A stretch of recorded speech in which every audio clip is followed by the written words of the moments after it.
Baik, pemirsa, pemerintah akhirnya memutuskan akan menaikkan gaji pokok bagi pegawai negeri sipil dan pensiunan. Ya, kebijakan tersebut telah mempertimbangkan berbagai hal seperti tingkat inflasi dan untuk menjaga daya beli para aparatur sipil negara. Artinya sesudah dilihat dengan inflasi 3,33% itu kan sebetulnya gaji pokok sudah erosi ya, dan mereka PNS selama ini mendapatkannya adalah dari sisi tunjangan kinerja. Jadi dalam soal itu sebetulnya ini untuk adjustment terhadap apa yang selama ini sudah cukup tertahan. Pemerintah akan memasukkan komponen dana untuk THR dan gaji ke-13 PNS dalam dana alokasi umum ke daerah yang ditetapkan sebesar Rp414,9 triliun. Disampaikan bahwa ada kenaikan gaji pokok dan juga pensiunan pokok untuk ASN, TNI Polri, dan pensiunan. Jadi kali ini penyesuaian yang diusulkan dalam RAPBN 2024 adalah kenaikan atau penyesuaian untuk gaji pokok ASN, anggota TNI, Polri, dan pensiunan. Nah, untuk tunjangan kita sendiri agak berbeda mekanismenya. Tunjangan kinerja mekanismenya berdasarkan asesmen atau penilaian pencapaian indikator, kriteria, dan lain-lain. Itu dilakukan secara terpisah meskipun juga dianggarkan. Nah, untuk tahun 2024 nanti mekanismenya setelah ini akan dibahas RUU APBN 2024 bersama dengan DPR. Lalu nanti akan disepakati apakah usulan pemerintah diterima ataukah ada penyesuaian-penyesuaian. Setelah diundangkan, nanti akan dilaksanakan, tentu akan diterbitkan peraturan pemerintah sebagai pelaksanaan dari Undang-Undang APBN dan menjadi dasar pembayaran atau penyesuaian gaji pokok ASN, TNI, Polri, dan pensiunan per 1 Januari. Kira-kira seperti itu gambarannya, Mbak Iva. Oke, baik Pak Pras. Kemudian dari ASN sendiri begitu Pak, jika dirinci begitu, siapa saja dari ASN yang akan menerima kenaikan gaji ini dan apakah memang ada syarat-syarat tersendiri Bapak atau memang berlaku untuk semuanya langsung begitu Pak Pras? Baik. Sesuai dengan undang-undang, diatur di Undang-Undang ASN, Undang-Undang Nomor 5 Tahun 2014, ASN terdiri dari PNS dan PPPK, pegawai dengan perjanjian kerja. Jadi sudah semestinya rencana kenaikan ini juga akan mencakup PNS dan PPPK, selain anggota TNI dan anggota Polri dan pensiunan. Itu yang akan dicakup. Ini adalah kriteria umum dan tidak ada kriteria khusus karena yang khusus akan diatur oleh mekanisme tunjangan kinerja. Jadi nanti ini akan berlaku umum untuk pegawai di pusat maupun di daerah dan berlaku serentak dengan alokasi yang telah ditentukan. Oke, baik. Artinya memang berlaku juga begitu ya Pak untuk pegawai pemerintah dengan perjanjian kerja atau PPPK begitu ya. Nah, kemudian di satu sisi tadi Anda juga sempat menyebutkan begitu bahwa untuk kenaikan tunjangan kinerja ini juga akan berlaku mekanisme tersendiri begitu Pak. Tapi apakah memang waktunya akan bersamaan atau nanti akan dijeda terlebih dahulu Pak Pras? Ya, mekanisme penentuan tunjangan kinerja itu telah diatur khusus dan selama ini dikoordinasikan antara Kementerian PAN-RB, Kementerian Keuangan, dan Kementerian Teknis. Jadi mekanisme, kriteria, syarat penilaian diatur di sana. Setiap tahun dilakukan penilaian bagi instansi yang telah mendapatkan izin prakarsa untuk mendapatkan kenaikan, lalu diusulkan dalam anggaran tahun berjalan dan tahun berikutnya. Itu yang akan ditetapkan oleh pemerintah setiap tahunnya. Jadi mekanismenya nanti berlaku terpisah dan anggarannya pun juga diatur secara terpisah, tidak termasuk dalam skema kenaikan gaji pokok yang sekarang sedang kita bahas. Oke, baik Pak Pras. Pak Pras, kalau kita lihat secara historisnya begitu ya dalam beberapa 10 tahun terakhir, bahkan kalau kita lihat dari 2014 ini kenaikan gaji untuk ASN ini hanya berlaku sekitar 3 kali saja begitu Pak, di tahun 2014, 2015, kemudian 2019 sebelum di tahun 2024 mendatang begitu. Nah, sebetulnya apa yang menjadi pertimbangan dari pemerintah sehingga akhirnya mulai dinaikkan di tahun ini? Apakah memang dari sisi anggaran negara sendiri juga sudah mulai lega begitu Pak setelah pandemi COVID-19 berakhir, Pak Pras? Baik, yang pertama pemerintah sejak beberapa tahun lalu telah menggeser kriteria atau standar penilaian menuju ke performance based. Maka yang diatur adalah tunjangan kinerja. Ini supaya lebih adil seiring dengan beban kerja dan performance yang dicapai baik oleh instansi maupun oleh individu. Maka skema tunjangan kinerja terus disempurnakan supaya jangkauannya juga semakin luas, cakupannya semakin besar, dan memberikan rasa keadilan termasuk bagi publik yang menikmati layanan dari pemerintah. Yang kedua tentu kita juga melihat pentingnya birokrasi dalam tata pemerintahan kita. Untuk itu, birokrasi yang profesional, yang efisien, yang capable, yang berintegritas, itu niscaya dalam penyelenggaraan pemerintahan. Maka harus didukung dengan gaji atau penghasilan yang sesuai juga agar mereka dapat menjalankan tugas dan fungsi dengan baik. Itulah kenapa gaji pokok juga disesuaikan. Penyesuaian tidak dilakukan tiap tahun tapi secara berkala karena menyesuaikan dengan indeks biaya hidup yang juga naik. Tadi Mbak Iva sampaikan betul sekali, seiring dengan penanganan pandemi, ekonomi sudah pulih dan bergeliat kembali, kita dapat memberikan apresiasi lebih baik kepada para ASN, anggota TNI dan juga anggota Polri serta pensiunan. Harapannya ini menjadi insentif, menjadi pendorong, menambah semangat agar mereka bisa berkinerja lebih baik, termasuk juga mendeliver layanan publik yang baik, sehingga masyarakat pada gilirannya juga akan diuntungkan oleh kebijakan ini. Gaji ASN 200%. Mantan Menteri Kelautan dan Perikanan, KKP, sekaligus pengusaha Indonesia Susi Pujiastuti berharap Presiden RI Prabowo Subianto menaikkan gaji pegawai negeri sipil, PNS, hingga 200%. Menurut Susi, hal itu sebagai salah satu cara agar korupsi di Indonesia bisa dicegah. Komentar Susi ini disampaikan usai Prabowo Subianto mengumumkan kenaikan gaji 280% untuk hakim di Indonesia. Di media sosial X miliknya pada Kamis, 12 Juni 2025, Susi pun sepakat dengan keputusan tersebut. Bahkan menurut Susi, gaji polisi, TNI, dan aparatur sipil negara, ASN, juga harus naik 200%. Menurutnya, hal itu bisa sebagai upaya membuat ASN bekerja secara profesional lantaran pendapatannya kompatibel dengan swasta. Bila kita mau jujur, realistis dan berbenah untuk nantinya bisa menghentikan mengurangi korupsi secara drastis, numerasi gaji PNS, TNI atau Polri harus naik minimal 200% supaya layak dan kompatibel dengan swasta, usulnya. Namun kata Susi, tentu saja syarat ketatnya, profesionalisme harus dipatuhi oleh ASN. Pun rekrutmennya juga harus berkualitas. Saya coba seperti itu. Saya sengaja kadang-kadang siang keluar, mohon maaf Bu, cuci mobil, cuci kendaraan. Saya coba diskusi, bagaimana dia memulai usahanya cuci kendaraan, berapa modalnya, seperti apa. Itu yang saya lakukan. Nah, ini terus terang setelah kita menjalani masuk pensiun ini, ya, saya mungkin menyampaikan sedikit terkait dengan diri saya. Ini saya sudah pensiun tahun lalu ya, dan jujur aja saat kita memasuki pensiun ini, makanya saya coba kami membangun usaha bukan untuk bertahan hidup, bukan. Karena sekedar hidup, uang pensiun saya sudah cukup. Tapi bagaimana kita memberi contoh bahwa usia tua tetap semangat dan sehat dan bisa bermanfaat dan produktif. Itu sebetulnya intinya. Kalau tidak kita produktif, ya mungkin akan kesehatan juga akan terganggu. Ya, kita lihat contoh ya, banyak hal misalnya ya. Rasa takut itu serta-merta itu langsung hilang. Ini kita lihat ya, bagaimana kita waktu kita pensiun, banyak hal yang terjadi, Bapak Ibu. Ya, ketakutan-ketakutan itu selalu timbul. Bagaimana? Nah, makanya di sini kita coba, jika hanya mengandalkan penghasilan pensiun, ya per bulannya, ya mau jadi apa kita?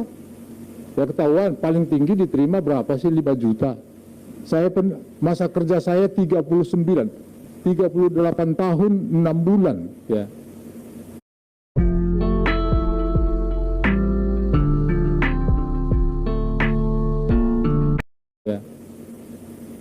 Gaji pensiun saya yang saya terima hanya 5 juta.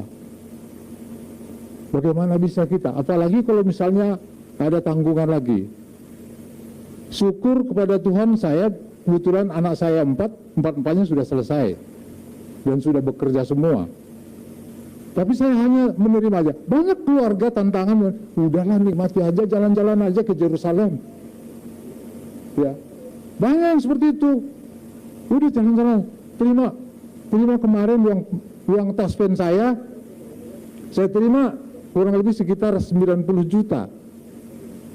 Ya, udah jalan aja sama istri, sama orang tua, banyak yang seperti itu. Tapi apa yang saya pikirkan? Setelah pulang dari sana mau jadi apa? Itu. Nah ini banyak hal ya.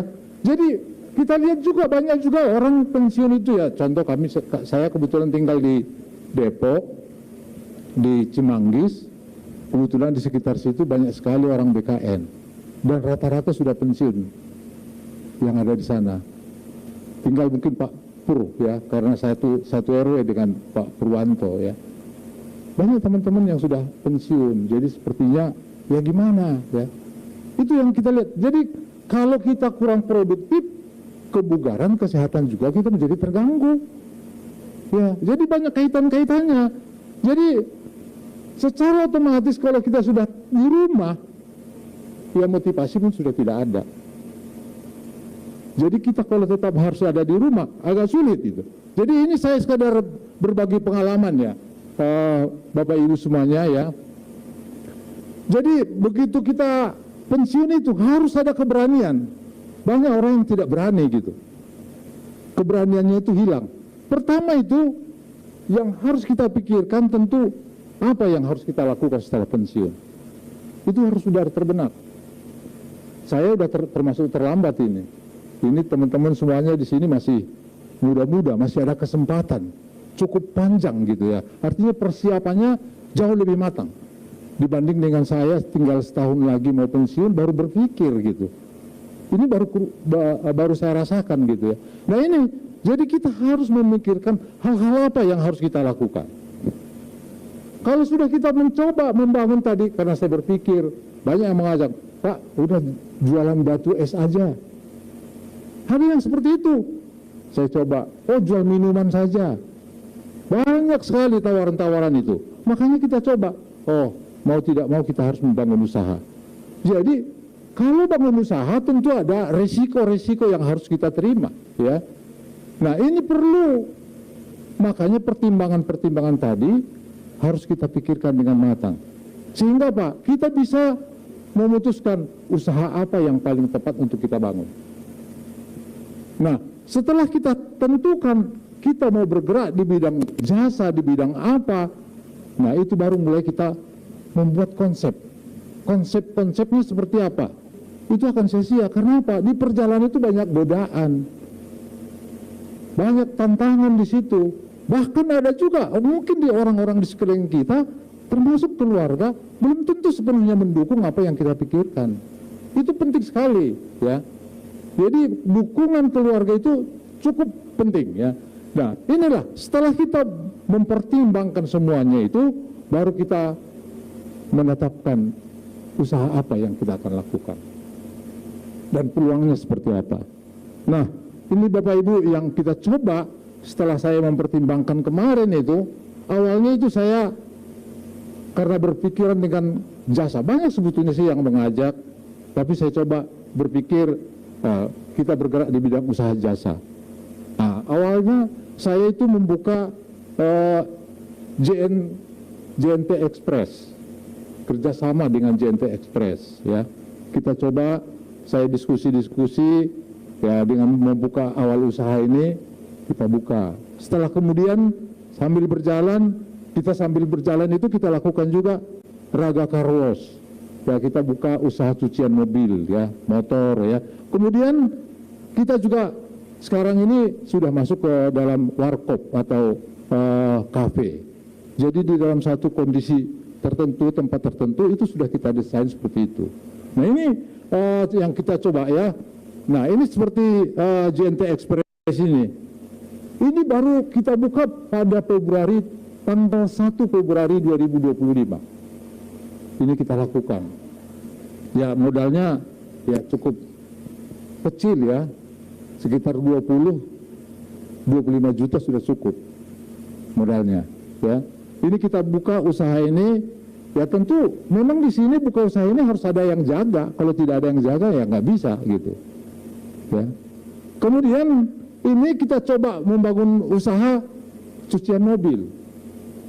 Ya, alhamdulillah puji Tuhan, usaha cucian mobil ini kita launching itu tanggal 23 Maret dan baru benar-benar baru 23 Maret 2025 ini. Ya, dan ini sangat luar biasa, Bapak Ibu. Ya, ini usaha yang kita bangun ini pas kebetulan momennya itu mau Idul Fitri. Jadi banyak sekali ya, sampai saya juga kewalahan.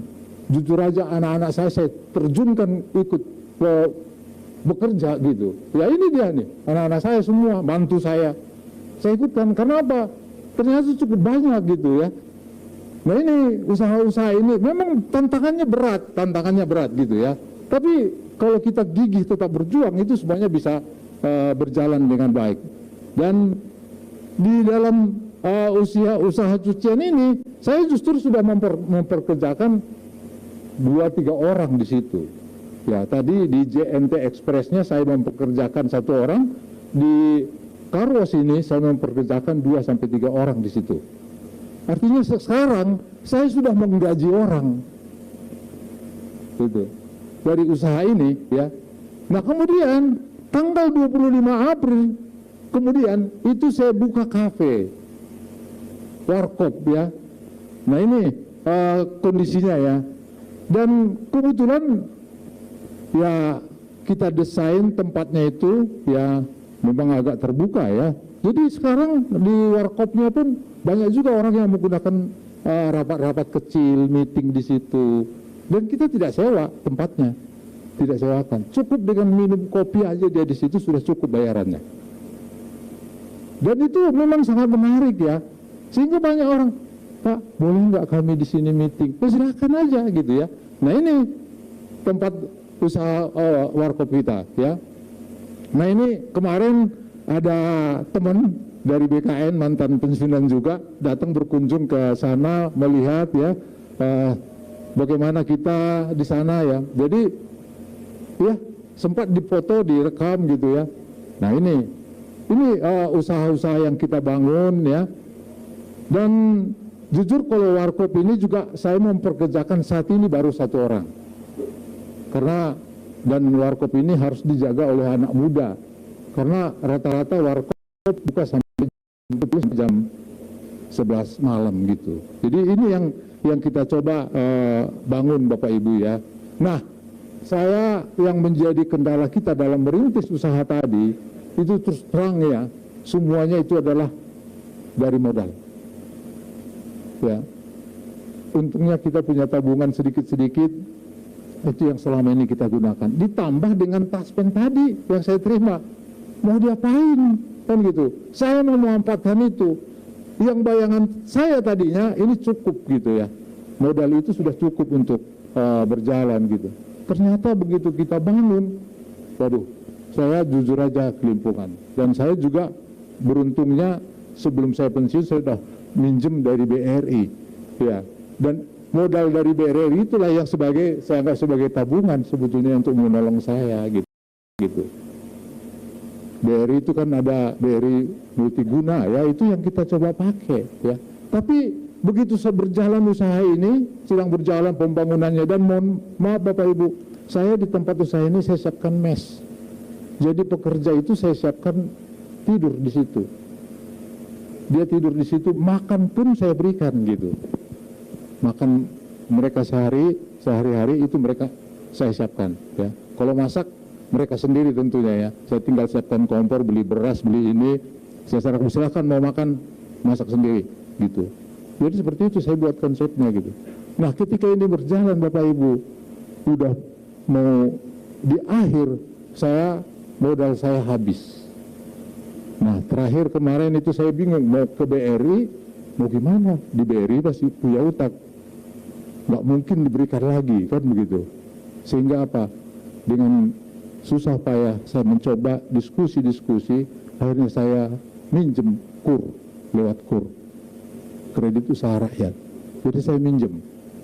Dan puji Tuhan, alhamdulillah, saya ketemu dengan orang BTN, sehingga orang BTN itu bisa memfasilitasi dan memberikan pinjaman kepada saya itu sekitar 200 juta.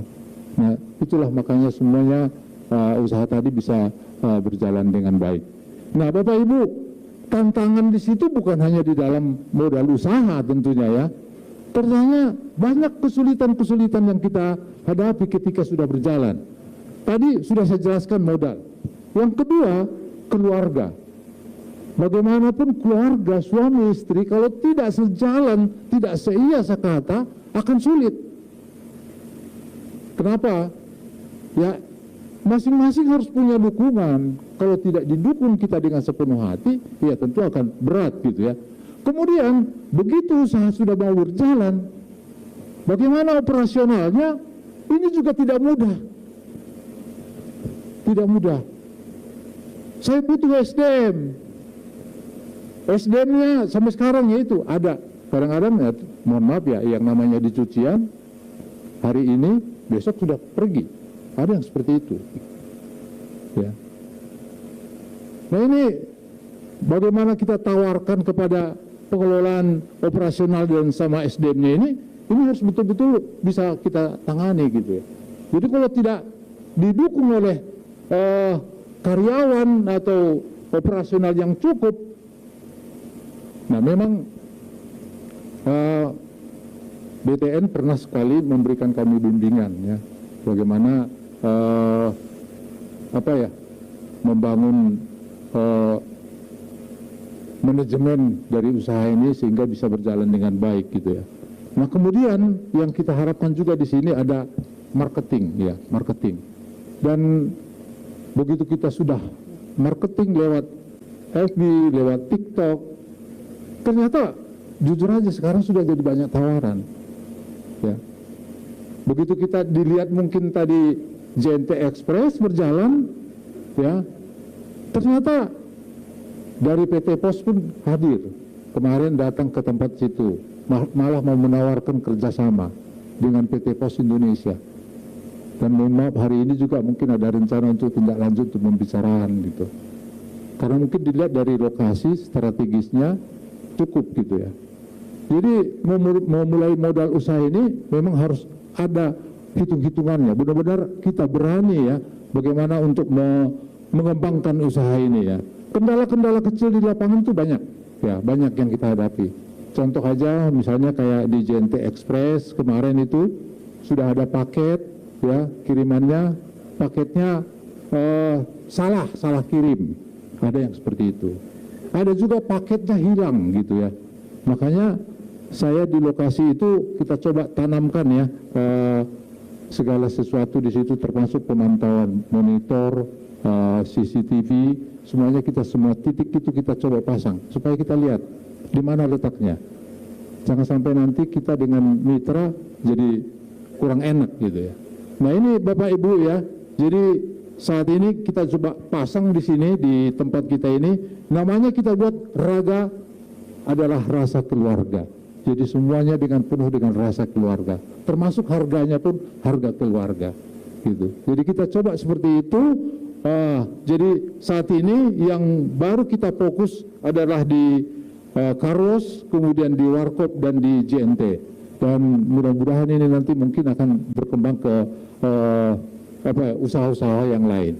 Dan saya kira itu Bapak Ibu ya. Nah untuk memikat para pelanggan kita, customer kita, nah ini kita buat card ya, loyalty card bagi para pelanggan. Jadi nanti kita berikan kalau dia udah 8 kali, yang ke-9 kali gratis untuk nyucinya seperti itu. Dan awal-awal pun itu kita buka, setiap pengunjung itu kita berikan kopi atau teh secara cuma-cuma dan gratis gitu. Itu kita buatkan seperti itu. Dan sekarang di tempat kita pun sudah kita siapkan kopi dari kampung kita, dari Sidikalang sana, Nah, supaya itu adalah daya tarik tersendiri. Jadi kalau Anda mau menikmati kopi asli yang dari Sidikalang, silahkan datang ke warkop kita di Raga. Jadi itu Bapak Ibu mungkin pengalaman ya yang kami dapatkan. Nah inilah kegiatan-kegiatan yang ada di sana ya, berjalan. Nah ini kegiatan yang kita lihat ya. Nah saya kira itu mungkin sekedar info dari kami ya, bagaimana pengalaman kami kita ketika memulai usaha ini. Mohon doanya dan saya harapkan juga yang hadir di sini sekali-sekali bisa berkunjung.